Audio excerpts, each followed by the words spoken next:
All right, well, thank you everybody for coming to my talk today. So I'm going to be presenting on, there we go, various different AI models, what they do, how to use them, and really how to communicate and understand them. It's a talk I've actually given internally at Walmart a couple of times, so I hope I'm going to stay on topic here. It's a little bit bigger audience than I was prepared for, so I apologize if this is a little rough, but I'm going to try and make it work. So I don't know if any of you guys have seen this diagram, but this is kind of like the go-to that I've used for a long time.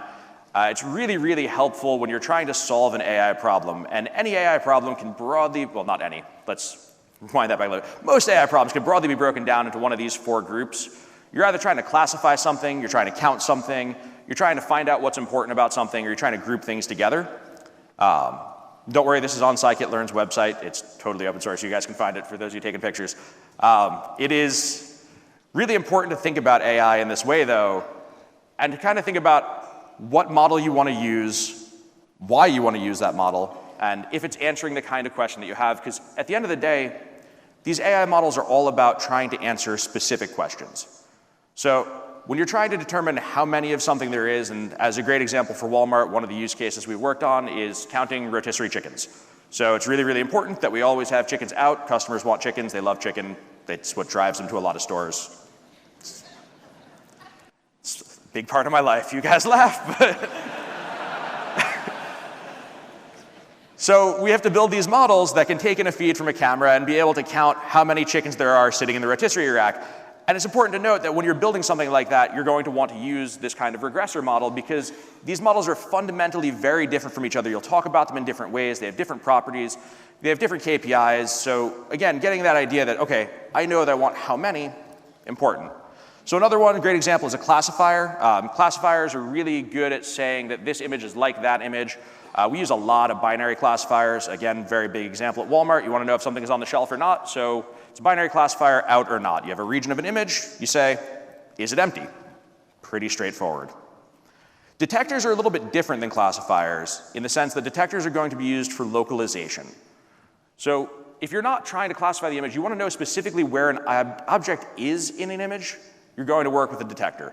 And now, just to add a bit of a caveat to this, I work primarily in computer vision, so I'm not going to talk too much about NLP. I'm not going to talk too much about really anything else other than computer vision. So we're going to stay on topic on that. So if you want to know where in the image your things are, you're going to use an object detector. Some great examples, SSD, YOLO. You'll be familiar with a lot of them if you work with anybody who works in CV. Dimensionality reducers are probably the hardest one to explain. And these are when you have big series of data, big feature sets, usually huge tables with thousands and thousands of columns, and you want to find out what's important. What is it that causes these things to be different from each other? And again, these are very different models and very different styles of working than your detectors or your classifiers. But they are very similar to the last one, which is the clustering algorithm. So clustering algorithms are really important for us. One of the things we've worked on, actually the last talk I gave was on a thing called Viper. It's our visual product recognition system. And what it does is it creates clusters in a high-dimensional space. I'm not going to get too much into the weeds on it, but the idea behind it is I want to say which cluster does this new image belong to, which is actually very similar to classification, but it works slightly differently because we're putting these images in groups so that we can recognize them. So the first question is, what kind of question are you trying to solve? Whenever you set out to build an AI system, before you start building anything, you really want to know what that question is. And one of the key learnings we've had is that one question per model is really, really important. When you're training any of these AI models, you need to use what's called a loss function. Compound loss functions are loss functions that take into account many different features of your data or many different potential objectives, tend to dramatically underperform very simple loss functions. So if you want to say, how many items are there, don't add additional properties. Don't try to say, oh, and by the way, how red is it? Or how blue is it? Or how big is the image? Try to stick to one very specific thing per model. Another thing that we learned was chains of models are often really brittle. So error propagates through this system, and it grows exponentially. So if your first model does one thing, and then its output is fed to the second model, and its output is fed to the third model, if each one is 90% accurate, by the end, you're at 72% accuracy, which I'm going to get into very specifics, because accuracy, precision, recall, these are all really important terms to know when we talk about the models. But again, just kind of some key takeaways from the things that we've done at Walmart, building these models, deploying them at scale. That one question per model is really super important. And just one last bit on that. There are a lot of things that you'll do post-processing on models. So if you're building any kind of system, you're going to have some business logic, some set of business rules that the stakeholders have communicated. That's really important to kind of codify in a very direct way. You don't want this to be deep learned. You don't want this to be approximated. You want to say, if the item is this G10, don't sell it. If the item is alcohol, don't sell it to a minor. Again, kind of a big one for us. So you don't code those into your models. You kind of break those out into your separate business heuristics, but those are just simple models. And so you'll treat them that way. The different models all have different ways of learning. And now, it's not to say that you can't build a clustering algorithm that's semi-supervised or unsupervised, that it has to be fully supervised. It's not to say that they can't be mixed and matched, but when you think about the way that your model is going to learn, you really need to think about what you have available to teach this model. So if you've got tons and tons of annotated training data, a supervised approach works really well.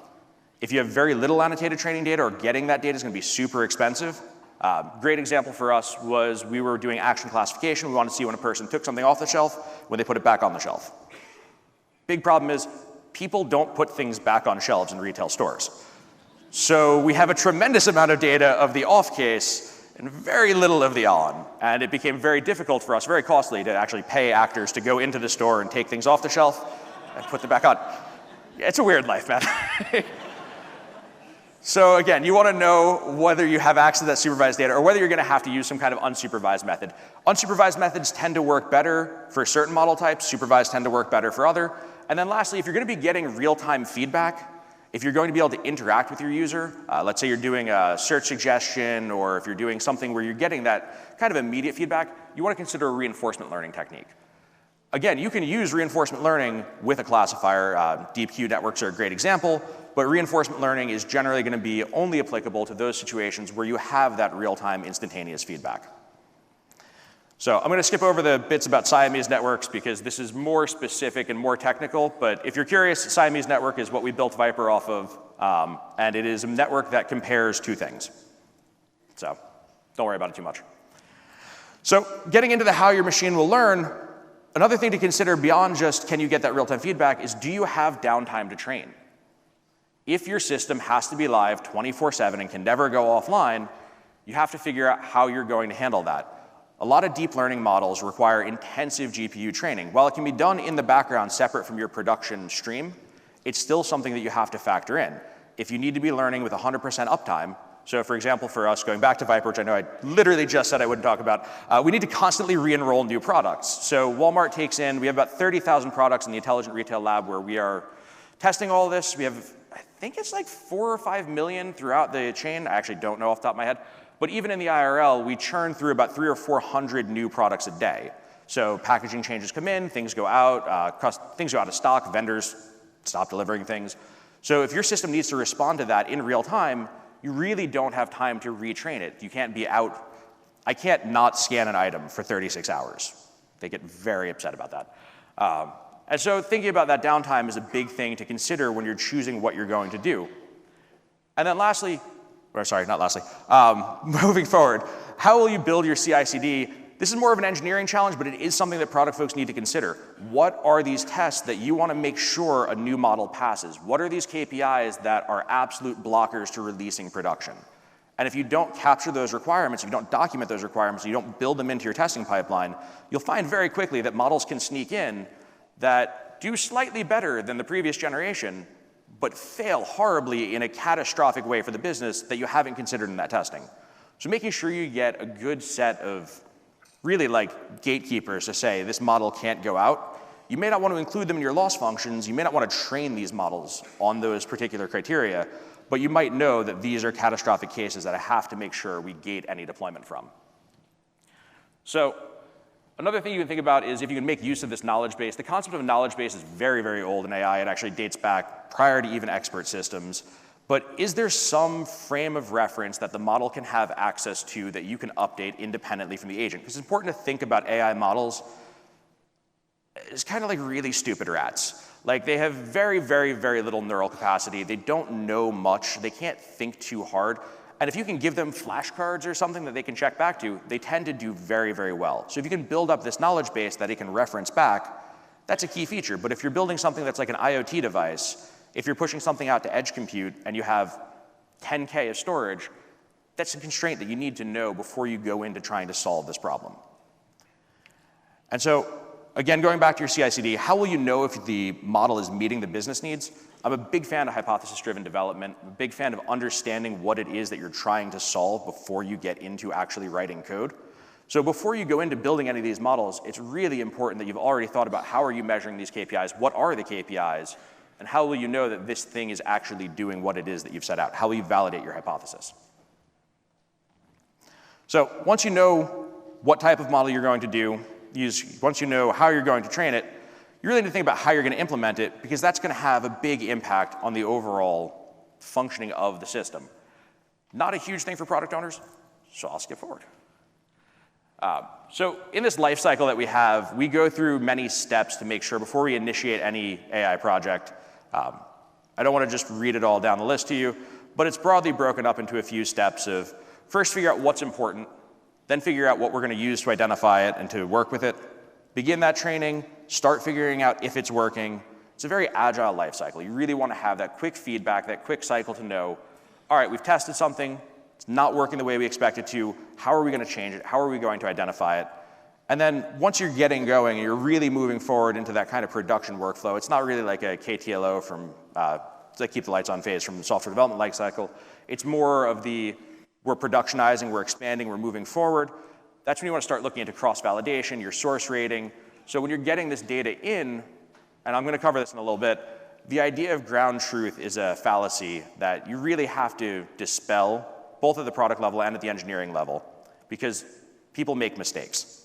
So how do you protect against that? How do you identify it? And then sanitization, how do you prevent it from being done maliciously? For those of you who are familiar with adversarial examples, there's a tremendous amount of research that's been done on stickers that you can put on stop signs that make self-driving cars think they're armadillos. Has terrible effects.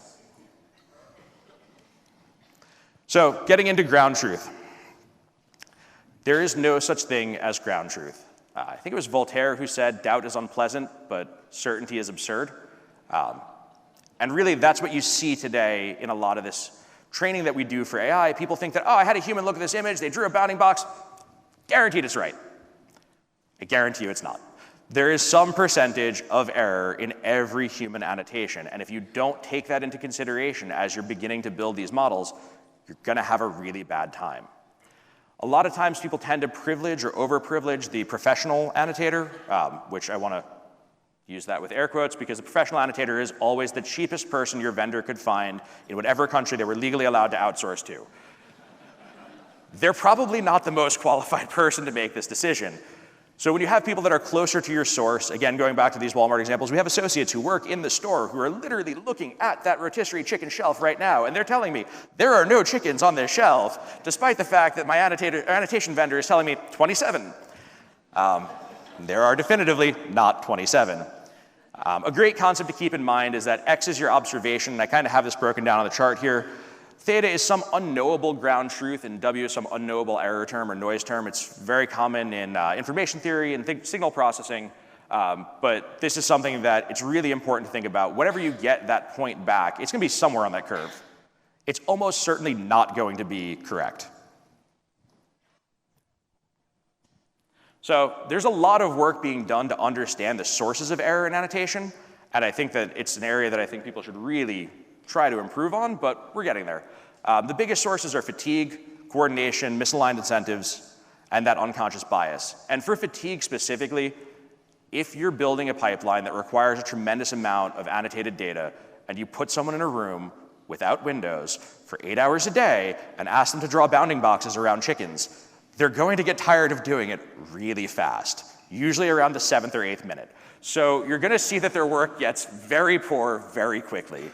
And coordination is another big issue. So if you guys are familiar with basic tenets of HCI, Fitz's law, the human-computer interaction, if you make it hard for the person to do the task, they're going to mess it up. So try to make it as easy as possible on them from a manual dexterity point, from an accessibility point, all the things that you would have considered for a user. Think of that human as a user and try to make it as useful for them as possible, whatever tool you're giving them. Misaligned incentives is another big one. When you're paying by the piece, they tend to process a lot of pieces very quickly and very poorly. So make sure that your incentives are aligned, and a good way to handle that is making sure that you're looking at paying people only for work that gets validated by someone else. So if you have 2 vendors, send the same stuff to them, see when it comes back. If they disagree, then, well, one of them's wrong. Don't pay either of them. And if you can negotiate your contracts to handle that, it actually works out pretty well, and a lot of vendors are used to it at this point. And then unconscious bias is another one.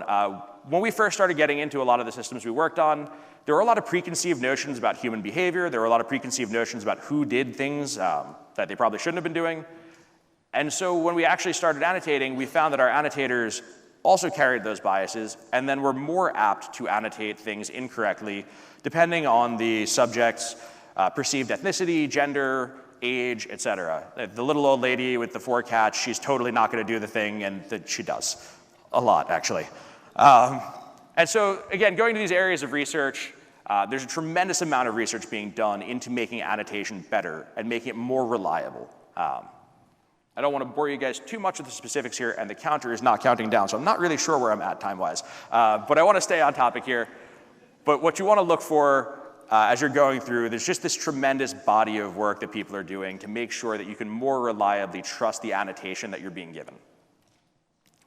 So getting to what you guys all care about, how can product really help to drive AI?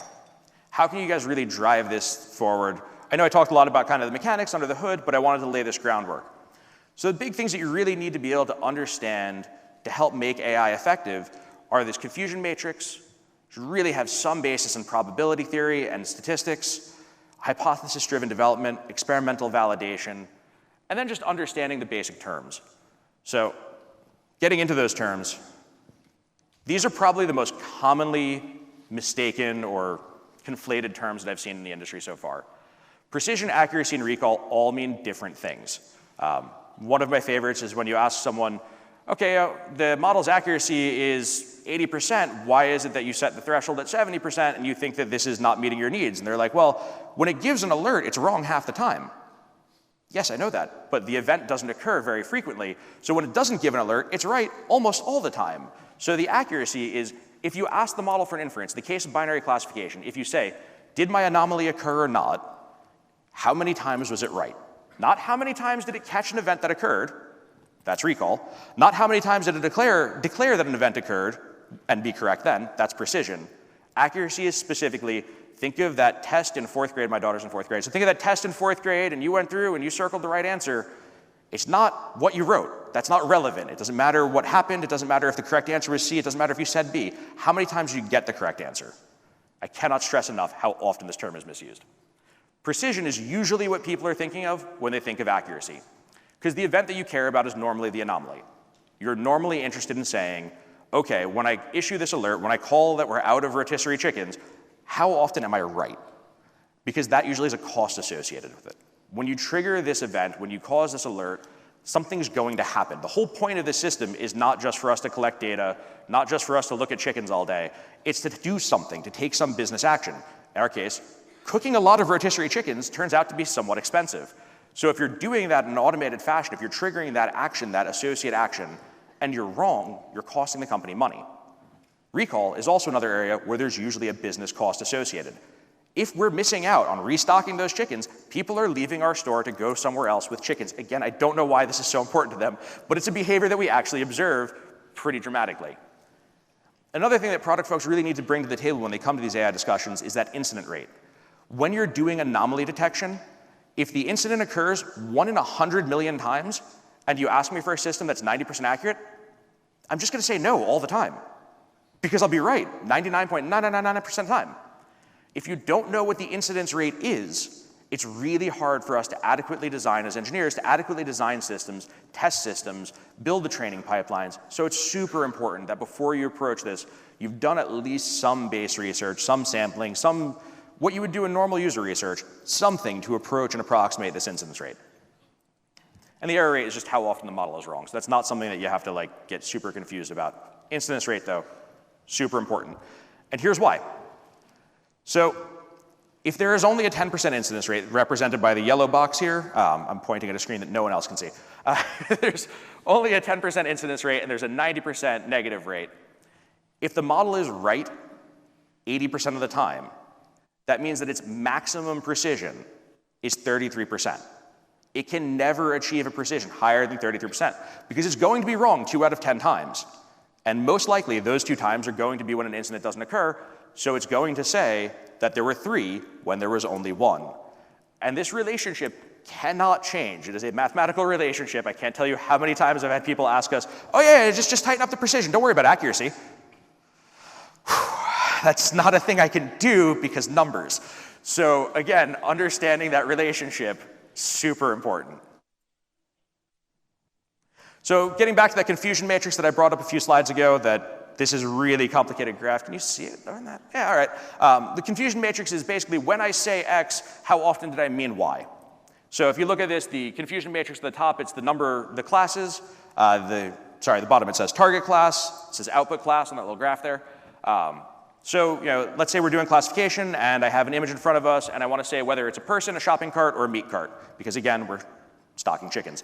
So I want to know, does this image contain those things or not? How often did I say that it had something when it didn't? How often did I say that it had a person when it didn't? These are the kinds of confusion things that you want to know.